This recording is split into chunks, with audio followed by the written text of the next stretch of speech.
तांत्रिक कृषि माने क्या? तांत्रिक कृषि कैसे होता है?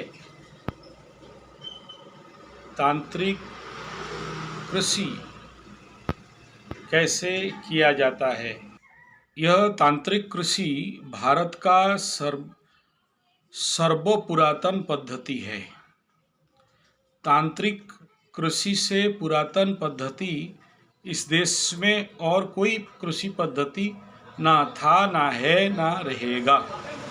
तंत्र विज्ञान में कृषि क्षेत्र में उपयोग करना या तंत्र विज्ञान को कृषि क्षेत्र में उपयोग करके कृषि से अच्छा उपज लेना और विभिन्न कृषि के समस्याओं का निवारण तंत्र पद्धति से करने का उपाय का नाम है तांत्रिक कृषि। अब इससे पहले समझना पड़ता है तंत्र विज्ञान का आधार क्या है और इसका कृषि के ऊपर किस प्रकार का प्रभाव, किस प्रकार का उपयोग किया जाता है, जिससे तांत्रिक कृषि व तंत्र माध्यम से करने वाला कृषि या तांत्रिक पद्धतियों से करने होने वाला उत्पाद कैसे ज़्यादा से ज़्यादा होता है। बहुत सारे ग्रामीण क्षेत्र में अगर आप जाते हैं तो देखेंगे लोग, किसान खेत के ऊपर अनेक प्रकार के टोटके करते हैं। जैसे ग्रामीण क्षेत्र में अगर आप जाते हो तो कोई फटा हुआ मिट्टी का घड़ा और उसमें सफ़ेद रंग में कुछ का अंकन किया गया है, या अपने ज़मीन पे कोई ऐसा पाल भूत बना के रखा है चिड़ियों को भगाने के लिए। अब किसी के क्षेत्र में जाएंगे, किसान लोग मरे हुए गाय, बैला, बकरा, बकरी का हड्डी या सर टांग के रखते हैं। और हमारे सुंदरगढ़ उड़ीसा में जब जमीन के ऊपर बोंगी कीड़ा, एक कीड़ा रहता है जो, और पत्थर चट्टा, धान को पत्थर को चाट के सफ़ेद कर देता है, तो उस समय क्या करते हैं, करम पूजा होता है और करम पूजा का एक डाली को ला के ज़मीन के बीच में गाड़ देते हैं। और वो पर्टिकुलर दिन है जिस दिन के बाद से बोंगीपूक अपने आप, कीड़े अपने आप ज़मीन छोड़ के चले जाते हैं। ये कुछ नहीं, आप बोलोगे एक मान्यता है, लोगों का अंधविश्वास है, लेकिन वो मान्यता हो, झूठा मान्यता हो, अंधविश्वास हो, लेकिन देखा गया है कि इस क्रिया से प्रचंड सफलता बोंगीपूक के कीड़े के ऊपर कृषकों को, स्पेशल यूराम किसानों को मिलता है और वहाँ कीड़े नहीं होते। ये एक पद्धति है, लेकिन इसको समझने के लिए विधि विधान और उन ट्राइबल आदिवासी क्षेत्रों पे जाना पड़ेगा, देखना पड़ेगा, समझना पड़ेगा। मैं क्योंकि इसमें इतना साल से काम कर रहा हूँ तो उन पद्धतियों को बहुत अच्छा से सीखा, समझा और इसका कई सारे जगह में उपयोग किया हूँ, तो सफलता मुझे प्राप्त हुई है। अब ये इसके बाद दूसरा विचार करेंगे गाय के ऊपर।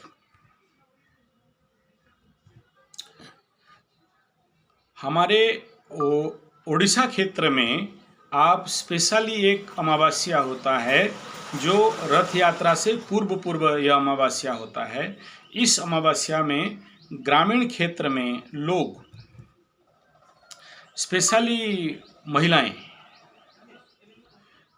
टूटे हुए हंडी, मिट्टी के घड़े और पुराना झाड़ू और जितने सारे घर के अनावश्यक झाड़ू, मटकी, कपड़ा, कचड़ा सब उठाते हैं और लेके गांव का आखिरी एक चौर पे, एक लाइन पे, कतार पे डालते हैं और वहाँ से पत्थर और झाड़ू मार के उसमें हल्दी का पानी डाल देते हैं और एक मुँह उल्टा नहीं देख के रिटर्न आ जाते हैं और नहा के घर में घुसते हैं।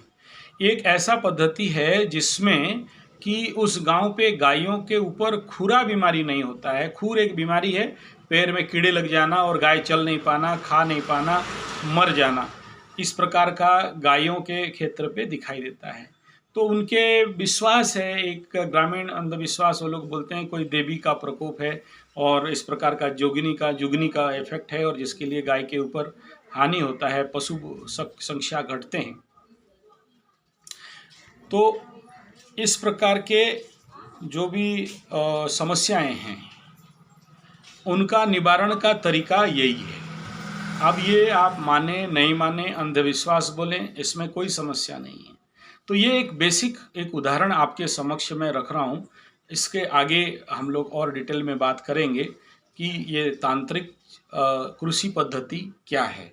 देखिए, तांत्रिक कृषि पद्धति का प्रमुखता विषय यही है कि तंत्र माने क्या और तंत्र शक्ति का उपयोग कैसे करते हैं।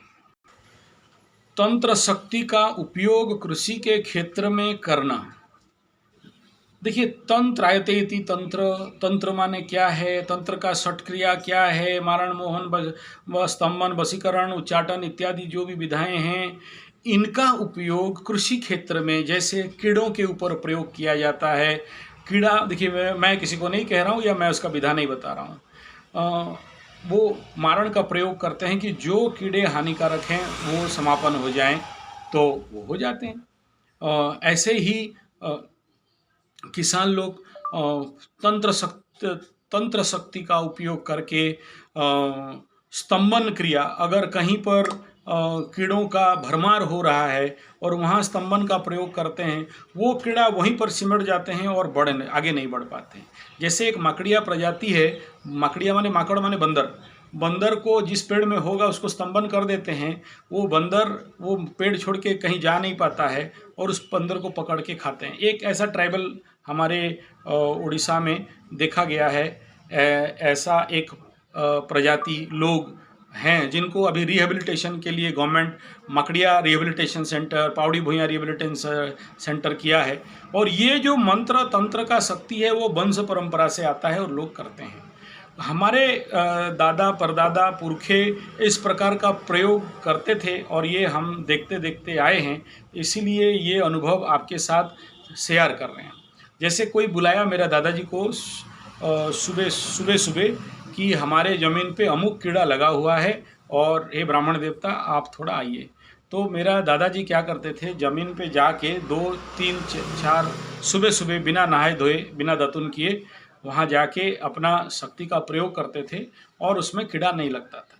तो इस प्रकार का पद्धति है और उसमें कुछ प्रयोग कर दिया जाता था और उसका इफेक्ट मिलता था। तो इस प्रकार का जो परंपरा है वो गुरु शिष्य से ही एक दूसरे तक दिया जाता है। ऐसा नहीं किसी को हर चीज़ डिस्क्लोज किया जाए, क्योंकि गुप्त विद्या है और इसको डिस्क्लोज नहीं किया जाता है। इसलिए मैं इसके ऊपर बहुत ज़्यादा खुलासा नहीं करता हूँ। इसके बारे में ज़्यादा जानकारी के लिए आप लोग हमें संपर्क कर सकते हो 9437580589 या फिर 9938727418। धन्यवाद, नमस्कार।